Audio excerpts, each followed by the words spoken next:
आज मैं एक इग्नू के स्टडी सेंटर पे आया हूँ। बहुत सारे छात्रों के प्रश्न रहते हैं, सभी प्रश्न को आज हम स्टडी सेंटर पे जानेंगे। बहुत सारे छात्रों की समस्या रहती है और आज आप सभी से मैं एक आग्रह करूँगा कि जब भी मैं कभी इंटरव्यू वगैरह करने के लिए कहीं जाता हूँ तो सबसे पहले सामने वाले पूछते हैं कि आपके सब्सक्राइबर कितने हैं।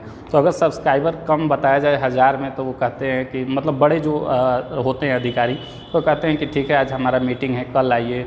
फिर कहते हैं कि हम कहीं जा रहे हैं वगैरह वगैरह तमाम तरह के। तो मैं समझ जाता हूँ कि वो देना नहीं चाहते हैं क्योंकि हमारा जो चैनल है अभी छोटा है। तो आप लोग अगर समर्थन करें 1 लाख सब्सक्राइबर हो जाएं तो और अच्छे से हम इंटरव्यू कर लेंगे।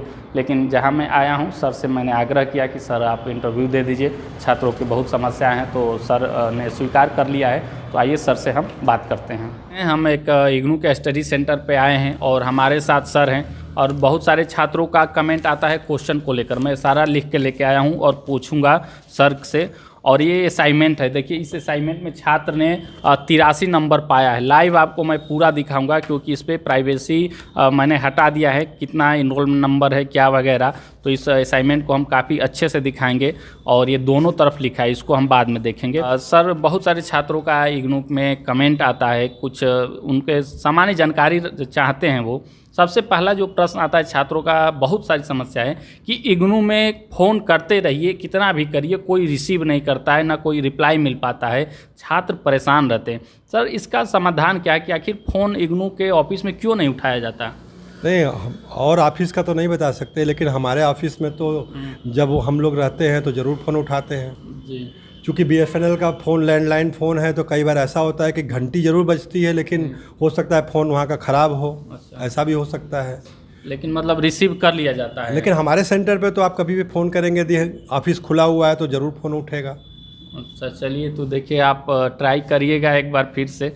और एक और प्रश्न आता है सर कि असाइनमेंट का जो नंबर होता है वो अपडेट नहीं हो पाता है। बहुत सारे छात्र कहते हैं कि हमने 4 असाइनमेंट 5 असाइनमेंट जमा किया अपने स्टडी सेंटर पर, उसमें से 3 का नंबर आ जाता है, 1 या 2 असाइनमेंट का महीनों बीत जाते हैं, 2-3 महीना हो जाता है, फिर भी नंबर नहीं अपडेट होता है। तो इस छात्र परेशान हो जाते हैं। तो इसका समाधान क्या है कि वो नंबर चढ़ जाए इंटरनेट पे, कहाँ वो संपर्क करें? नहीं, आप अपने स्टडी सेंटर पे संपर्क करिए। अब जो है नंबर चढ़ाने का प्रावधान चेंज हो गया है। आप जिस स्टडी सेंटर के छात्र हैं उसी स्टडी सेंटर पर आपका असाइनमेंट चेक होता है और ऑनलाइन एंट्री होती है। उसके बाद वो रीजनल सेंटर को भेजा जाता है, वहाँ से वो दिल्ली जाके वेरीफाई होता है, तब आपके ग्रेड कार्ड पे शो करता है। और आप अपने असाइनमेंट सबमिशन वाले में कॉलम उसमें जा करके देख सकते हैं कि आपका असाइनमेंट सबमिट है कि नहीं। लेकिन वो तब दिखेगा जब आपका असाइनमेंट चेक हो जाएगा और उसका नंबर पोर्टल पे चढ़ेगा। मतलब एक असाइनमेंट का नंबर नहीं आए तो छात्र अपने स्टडी सेंटर पर पहले संपर्क करें अपनी स्लिप के साथ, क्योंकि हम लोग अपने स्टडी सेंटर पे जो भी असाइनमेंट जमा करते हैं उसका रिसीविंग जरूर देते हैं। तो वो अपने रिसीविंग के साथ अपने सेंटर पे स्टडी सेंटर पे संपर्क करें तो आपका समाधान हो जाएगा। चलिए सर एक और प्रश्न आता है असाइनमेंट का। जैसे छात्रों का कहना होता है कि जैसे UG PG जो भी उनका हो, उसमें फर्स्ट ईयर में 7 या 8 सब्जेक्ट रहता है। तो क्या सभी इस सब्जेक्ट का असाइनमेंट अलग अलग बनाना होगा या फिर एक ही फाइल में सभी को समाहित कर दिया जाए? नहीं, सभी का असाइनमेंट अलग अलग बनाना है। हर पेपर के असाइनमेंट अलग बनाने हैं, यानी कि ये एक फाइल हो गया। तो ऐसे 6-7 जितने सब्जेक्ट रहे उतने फाइल अपना इग्नू स्टूडेंट स्टेटस ऑनलाइन निकाल लें। उसके अंदर वो जो उनके सब्जेक्ट होंगे वो नीचे दिखेगा, उन्हीं पेपर का उनको असाइनमेंट बनाना है। उसके क्वेश्चन पेपर डाउनलोड करें और अलग अलग फाइल बनाएं। तो यानी समझ गए होंगे कि ऐसा आपको जितने सब्जेक्ट है, चाहे 5 है 6 है 7 है 8 है, उतने आपको ऐसा फाइल बनाना होगा। अभी मैं असाइनमेंट आपको ये दिखाऊंगा, आप वीडियो में अंत तक बने रहिएगा। और इसमें काफ़ी अच्छा नंबर मिला है, ठीक है। जो आपका आरोप रहता है कि असाइनमेंट में नंबर नहीं मिलता है, उसका भी आज मैं आपको प्रूफ दिखाऊंगा। सर एक और प्रश्न आता है कि मान लीजिए एडमिशन हो जाए, इसके बाद क्लास को लेकर कि बहुत सारे छात्र उत्सुक रहते हैं जब कोई एडमिशन लेता है नया किसी कॉलेज में यूनिवर्सिटी में, तो क्लास जाना चाहता है, करना चाहता है, तो क्लास कब और कैसे चलता है, इसका कुछ बता सकते हैं क्या? स्टडी सेंटर पे क्लास ऑर्गेनाइज किया जाता है और वो हमेशा छुट्टी वाले दिन होता है। जैसे हमारे स्टडी सेंटर पर जब भी क्लास चलेगा तो संडे को चलेगा। और अभी जब तक कोविड काल आया तब से जो है क्लास रेगुलर रूप में नहीं चल पा रहा है। कुछ क्लासेस ऑनलाइन चले हैं। अभी हमारे स्टडी सेंटर पे क्लासेस चले हैं संडे को और चल भी रहे हैं। लेकिन जो है वो प्रैक्टिकल के सब्जेक्ट जैसे डिसर्टेशन वाले क्लास चले हैं। अब आगे हम लोगों ने जो है रीजनल सेंटर से अनुरोध किया हुआ है क्लास चलाने के लिए ऑफलाइन। अब वहाँ से यदि परमिशन आएगा तो हमारे सेंटर पर संडे को क्लासेस स्टार्ट हो जाएंगे। एक और प्रश्न है सर कि जिस स्टडी सेंटर पे हमारा एडमिशन हुआ है, मान लीजिए जब एग्जामिनेशन फार्म जब हम भरते हैं तो उसका भी नाम आता है, तो क्या उस स्टडी सेंटर का एग्ज़ाम के रूप में हम सेलेक्ट कर देंगे तो हमारा एग्जामिनेशन फार्म मतलब एक्सेप्ट हो जाएगा या रिजेक्ट हो जाएगा, या अपने अनुसार इग्नू दूसरा एग्ज़ाम सेंटर दे देगा? नहीं, स्टडी सेंटर और एग्जामिनेशन सेंटर दोनों अलग है। जैसे हमारे बनारस में जो है हमारे स्टडी सेंटर 27109 ये एग्जामिनेशन सेंटर नहीं रहता है।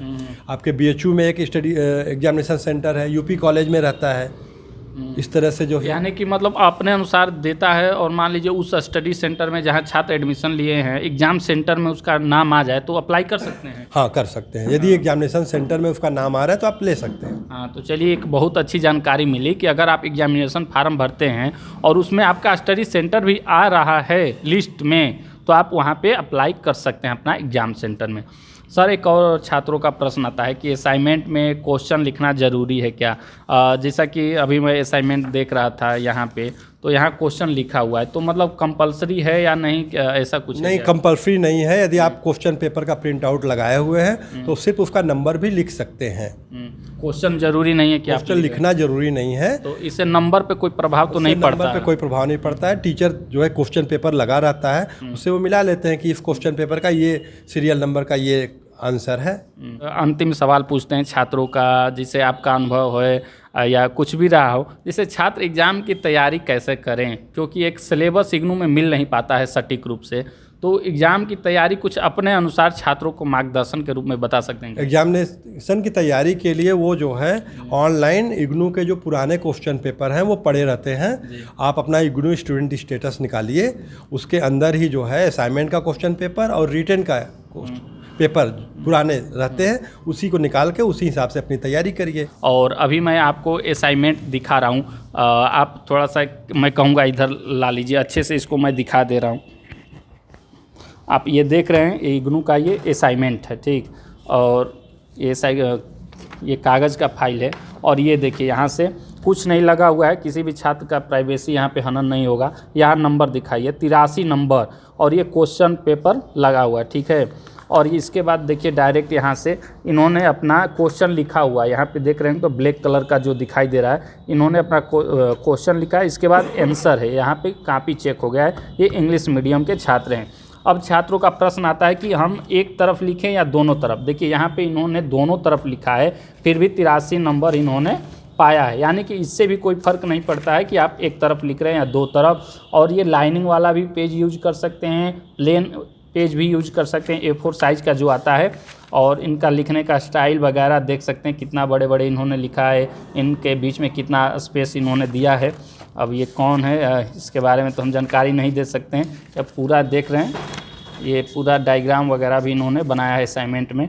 काफ़ी अच्छा नंबर है, और इससे भी बेहतर आप ला सकते हैं और अच्छा बना सकते हैं, लिख सकते हैं, लेकिन 83 नंबर भी काफ़ी अच्छा नंबर मिला है। तो सर, आपसे बात करके बहुत अच्छा लगा, बहुत बहुत धन्यवाद। धन्यवाद।